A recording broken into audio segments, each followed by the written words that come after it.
Hello मेरे प्यारे बच्चों, मेरे रसगुल्लों, मेरे मिठाई के डिब्बों, कैसे हो? उम्मीद आप स्वस्थ होंगे, मस्त होंगे, ज़बरदस्त होंगे। तो आपके एग्ज़ाम बहुत नज़दीक, बहुत करीब आ चुके हैं, आपको छूने को तैयार हैं। तो चलिए छुआ छुआ खेलते हैं। आज हम चैप्टर नंबर 8 को छूते हैं, इसको कवर करते हैं। तो इस वीडियो में मैं बहुत यूनिक, बहुत अच्छे तरीके से समझाने वाला हूँ। देखिए कौन कौन सी डेफिनेशन आपको पेपर में दिखाई देंगी, वो मैंने इंपॉर्टेंट जो हर साल आई हुई हैं, लगभग पिछले 5 सालों का, उन चीज़ों को मैंने सारे इस वीडियो में कवर करने वाला हूं। तो वीडियो के शुरू से लेकर लास्ट तक बने रहिएगा।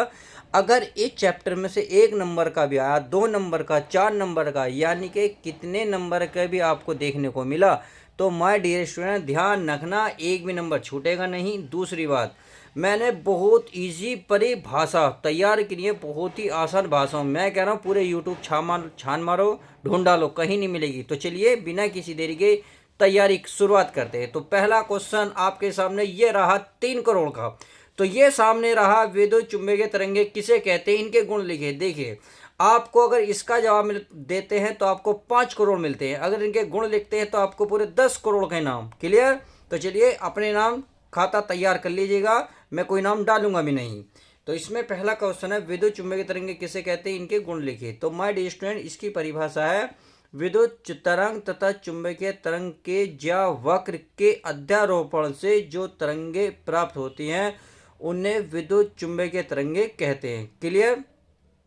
यानी कि विद्युत तरंग तथा चुंबकीय तरंग के ज्या वक्र के अध्यारोपण से जो तरंगे मतलब प्राप्त होंगी उन्हें ही विद्युत चुंबकीय तरंगे कहते हैं। बहुत इजी भाषा में लिखा है। अब देखिए, जैसे मैक्सवेल के सिद्धांत के अनुसार कि जब किसी विद्युत परिपथ में परिवर्तित विद्युत धारा प्रवाहित होती है, यानी कि जब जैसे विद्युत धारा ये परिवर्तित होती है, इस तरीके से चलती है। जैसे कि ऊपर मान लीजिए, देखिए ये आपका एक्स अक्ष है, ये वाई अक्ष है, ये आपका जेड अक्ष है। क्लियर? अब यहाँ से तरंगे निकलने लगी मूल बिंदु से ए की ओर, यानी कि इस तरीके से जो ये दिख रही है नीचे भी कहीं ए की ओर, ऐसे कहीं ए। क्लियर? आज जब नीचे से देखेंगे तो ये बी की ओर, इस तरीके से तरंगे चलती हैं। तो ये कह रहे हैं कि विद्युत परिपथ में परिवर्तित विद्युत धारा प्रवाहित होती है तो उसके कारण चुंबकीय क्षेत्र उत्पन्न होता है जो परिवर्तित विद्युत क्षेत्र के लंबवत होता है। इस स्थिति में परिपथ से ऊर्जा तरंगों के रूप में प्रसारित होती है। इन तरंगों को ही विद्युत चुंबकीय तरंगे कहते हैं। बहुत इजी परिभाषा आपके सामने प्रस्तुत करी है। तो चलिए अब इसके प्यारे बच्चों गुण देख लेते हैं। तो गुण आपके सामने ये रहे, देखिए विद्युत चुंबकीय तरंगों के गुण। तो विद्युत चुंबकीय तरंगों के गुण है, पहला है विद्युत चुंबकीय तरंगों का जो वेग होता है प्रकाश के वेग के बराबर होता है, यानी कि जो तरंगे विद्युत चुंबकीय तरंगे होती है उनका प्रकाश की जो चाल होती है उसके बराबर होता है। इन तरंगों की प्रकृति अनुप्रस्थ होती है। तो चलिए आगे देखते हैं। तो आपके सामने तीसरा गुण ये रहा, विद्युत चुंबकीय जो तरंग जो होते हैं त्वरित आवेशित कणों द्वारा उत्पन्न होती है। क्लियर? अगर चौथे की बात करें तो चौथा ये रहा आपके सामने। चौथा क्या बोला, ध्यान से देखेंगे। देखिए ये कह रहा है, इन तरंगों के संचरण के लिए यानी कि चलने के लिए किसी माध्यम की आवश्यकता नहीं होती। यानी कि जो विद्युत चुंबकीय तरंगे होती हैं उनको चलने के लिए किसी भी माध्यम की आवश्यकता नहीं होती, वो बिना किसी माध्यम के बहुत आसानी से चलती रहती हैं। आई होप इतनी बात समझ में आ गई। अब देखिए नंबर 5 कह रहा है, इन तरंगों में कोई आवेश नहीं होता, यानी कि इनमें ना तो इलेक्ट्रॉन पाया जाता, ना ही न्यूट्रॉन पाए, मतलब न इलेक्ट्रॉन न प्रोटॉन, यानी कि इन तरंगों में कोई भी आवेश नहीं होता है। बात समझ में आ गई। चलिए आगे है नंबर 6। ये कह रहा है आपके सामने, ये तरंगे परावर्तन अपवर्तन तथा व्यतिकरण विवर्तन तथा ध्रुवण के गुणों का प्रदर्शन करती हैं। बहुत इंपॉर्टेंट लाइन है ये, ध्यान से देखिए दोबारा, कि ये तरंगे परावर्तन अपवर्तन व्यतिकरण विवर्तन तथा ध्रुवण के गुणों का प्रदर्शन करती हैं। इतनी बात समझ में आ गई। बहुत ईजी सवाल है। तो चलिए अगली डेरिवेशन क्या है, बहुत ईजी, बहुत इंपॉर्टेंट। मैं कह रहा हूँ ये 4 नंबर की और 2 नंबर की इतनी बार हर सेट में लगभग आती है, तो इसको ध्यान से देखेंगे। मैंने इजी भाषा में आपको सामने तैयार की है। देखिए देख लेते हैं क्या है। ये कह रहा है, विस्थापन धारा क्या है, इसका सूत्र प्राप्त कीजिए। यानी कि विस्थापन धारा भी बतानी है तथा आपको इसका सूत्र भी प्राप्त करना है। क्लियर? तो चलिए, वह धारा जो विद्युत क्षेत्र में परिवर्तन के कारण उत्पन्न होती है उसे विस्थापन धारा कहते हैं। बहुत इजी भाषा में मैंने आपके सामने प्रस्तुत करा। तो चलिए आगे विद्युत क्षेत्र की तीव्रता। माय डियर स्टूडेंट, अगर देखो हाँ, अगर आपको इसके पीडीएफ चाहिए तो पीडीएफ डिस्कशन में टेलीग्राम चैनल का लिंक है, वहाँ जाकर आप पीडीएफ डाउनलोड कर सकते हैं। उम्मीद है सबको समझ में आ रहा होगा। तो चलिए आगे, विद्युत क्षेत्र की तीव्रता, यानी कि यहाँ तक तो केवल परिभाषा थी। अब हम इसके सूत्र की क्या करते हैं, स्थापना करते हैं। तो विद्युत क्षेत्र की जो तीव्रता होती है आप सभी को पता है, ई बराबर होता है सिग्मा बटे ई जीरो। क्लियर। अब चूंकि सिग्मा बराबर होता है क्यू बटे ए, अब इसके स्थान पर तो यहाँ आएगा क्यू और बटे में ए, तो ए एरिया है, तो यानी कि क्यू बटे ई जीरो इंटू ए। समझ में आ गई। अगर मैं क्यू जीरो की वैल्यू निकालूंगा तो ये दोनों जो चीज़ नीचे हैं, ये वाली चीज़ कहाँ पहुँचेगी, ई की गुणा में।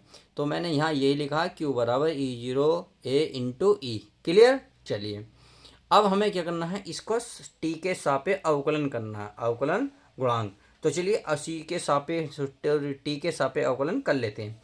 तो क्यू है, की क्या हो जाएगा, डी क्यू। किसके सापेक्ष कर रहे हैं, टी, तो ये हो जाएगा डी टी बराबर, ये हमारा एक नियतांक होता है, क्योंकि इसका मान आपको चैप्टर 1 में बहुत अच्छे से समझाया होगा। जब कूलॉम का नियम होगा तो वहाँ इसकी आपको इसकी परिभाषा पढ़ने को मिलेगी, इसकी विमा भी मिलेगी, इसके मात्रक भी देखने को मिलेंगे। ये सही है, सब कुछ वहाँ आपको देखने को मिला होगा। तो इसलिए ये हुआ आपका नियतांक। अब बचा डी बटे डी टी ई ए। सही है। अब चूंकि ई ए क्या होता है, ई ए, अगर ई ए की बात करें होता है फाई, क्या होता है, फाई ई। तो ये हमारा सारी चीज़ ऐसी रहेगा, डी बटे डी टी भी ऐसी रहेगा, ई ए के स्थान पर फाई ई लिखा जाएगा, और यही विस्थापन धारा का व्यंजन है। आई होप इतनी बात अच्छे से कवर हो गई होगी। माय डियर, समझ रहे होंगे कितना आसान चैप्टर है, बहुत ईजी चैप्टर है। तो चलिए अब हम नेक्स्ट देखते हैं। आगे है आपका रेडियो तरंगे। तो रेडियो तरंगों का उत्सर्जन आवेशित कणों के दोलन के कारण होता है। इनकी आवृत्ति 3 गुणा 10 की घात 4 हर्ट्ज से 3 गुणा 10 की घात 9 हर्ट्ज तक होती है। समझ में आगे। अगर इनका उपयोग आता है तो उपयोग किस प्रकार से लिखेंगे, देखो यहाँ देख लो। ये कह रहा रेडियो, टेलीविज़न, प्रसारण, सेल फोन तथा वाईफाई में उपयोग इसका होता है। किसका, रेडियो तरंगों का। जैसे आपके अब घरों में वाईफाई बहुत ज़्यादा लग रहा है, लगभग हमारे घर में भी है, लगभग आस पड़ोस में भी है, अपने बहुत सारे चीज़ें देखी होंगी वाईफाई में। किसका उपयोग होता है, रेडियो तरंगों का। एक होता है नेविगेशन के लिए, एक होता है रिमोट सेंसिंग और रडार में वैज्ञानिक उद्देश्य, यानी कि जो वैज्ञानिक होते हैं वे किस में, रडार में इसका उपयोग करते हैं। समझ में आ गई। अब आगे देखते हैं क्या, सूक्ष्म तरंगे या माइक्रो तरंगे। चलिए अब इन्हें भी अच्छे से पढ़ लेते हैं। ये क्या कह रहे हैं, देखिए ये बोल रहा है तरंगों का उत्सर्जन निर्माण नालियों के द्वारा किया जाता है। इनकी आवृत्ति गीगाहर्ट्ज से 3000 गीगाहर्ट्ज तक होती है। बहुत आसान है, बहुत इम्पोर्टेंट है, ध्यान रखना। आपको पीडीएफ चाहिए तो डिस्क्रिप्शन में टेलीग्राम चैनल का लिंक है, आओ वहाँ से जाकर पीडीएफ डाउनलोड कर सकते हैं। अगला है आपका, अगर मैं इसके उपयोग की बात करूं तो उपयोग है माय डियर स्टूडेंट, परमाणु तथा अणुओं की संरचना के अध्ययन में। कितने, परमाणु तथा अणुओं की संरचना के अध्ययन में। तो चलिए आगे देखते हैं। अगला है तीसरा, आप मतलब दूसरा जो इसका उपयोग है, देखिए दूसरा उपयोग क्या कर रहा है, ये कह रहा है परमाणु तथा अणुओं की संरचना के अध्ययन में किया जाता है। यानी कि जो परमाणु होते हैं तथा अणुओं जो होते हैं उनकी संरचना के अध्ययन में इसका उपयोग किया जाता है। अगला है तीसरा, विमान संरचना तथा रडार प्रणाली में। उम्मीद है अच्छे से समझ में आ रहा होगा। बहुत सिंपल है, बहुत इजी परिभाषा है, बहुत इजी तरीके से मैंने लिखवाने की भी कोशिश की है, ताकि आप जब अब तक जिन बच्चों ने एग्ज़ाम की तैयारी नहीं करी और करना चाह रहे हैं उनके लिए, और जो बच्चे तैयारी कर रहे हैं उनके रिवीजन के लिए पर्पस से मैंने ये नोट्स कंप्लीट करे हैं, ताकि आपको बहुत अच्छे से हर चीज़ कवर हो जाए। तो चलिए अगली है अवरक्त तरंगे। बहुत ईजी हैं, इम्पोर्टेंट हैं। देखिए अवरक्त तरंगे तत्व वस्तु तथा अणुओं से विकिरण के रूप में उत्पन्न होती हैं। इनकी आवृत्ति जो है 6 गुणा 10 की पावर प्लस के 10 हर्ट्ज से लेकर 4 गुणा 10 की 14 हर्ट्ज तक होती है। अगर मैं इसकी उपयोग की बात करूं तो चलिए उपयोग को भी ध्यान से देख लेते हैं। उपयोग है इसका चिकित्सा के क्षेत्र में, यानी कि जो मेडिकल क्षेत्र में होता है इसका उपयोग किया जाता है। किसका, अवरक्त तरंगों का। एक पौधशाला को गर्म रखने में, यानी कि आपने देखा होगा कुछ कुछ पौधे ऐसे होते हैं जिसको गर्माहट चाहिए होती है और ठंड में उन्हें बचाने के लिए तो हम किसका प्रयोग करते हैं, अवरक्त किरणों का। तो पौधशाला में पौधों को गर्म रखने के लिए इसका उपयोग किया जाता है। उम्मीद है ये भी बात समझ में आ गई होगी। अगला, मौसम की भविष्यवाणी में, यानी कि मौसम की भविष्यवाणी, आपने देखा होगा मौसम की जो भविष्यवाणी करते हैं उससे कि बारिश कब होने वाली है, कहाँ गर्मी है, कहाँ छाए हैं, किस तरीके का मौसम रहने वाला है, किस तरीके की मौसम की जो है आपकी हर चीज़ रहेगी। तो वही चीज़ें यहाँ बोल रहा है कि मौसम की भविष्यवाणी की मौसम की टोटल डिटेल लेने के लिए हमें अवरक्त किरणों का उपयोग किया जाता है। अगला है धुंध में स्पष्ट देखने के लिए, समझ में आ गई। तो चलिए अब देखते हैं क्या लिख रहा है, दृश्य तरंगे। ये क्या कर रहा है, ये कह रहा है दृश्य तरंगों वे तरंगे होती हैं जिन्हें आंखों द्वारा देखा जा सकता है, यानी कि ऐसी तरंगे जिन्हें हम स्पष्ट नंगी आंखों से देख सकते हैं। इसकी जो आवृत्ति की अगर बात करें तो आवृत्ति होती है 4 × 10⁻14 से लेकर 8 × 10⁻14 हर्ट्ज तक होती है। उम्मीद है इतनी बात समझ होंगे।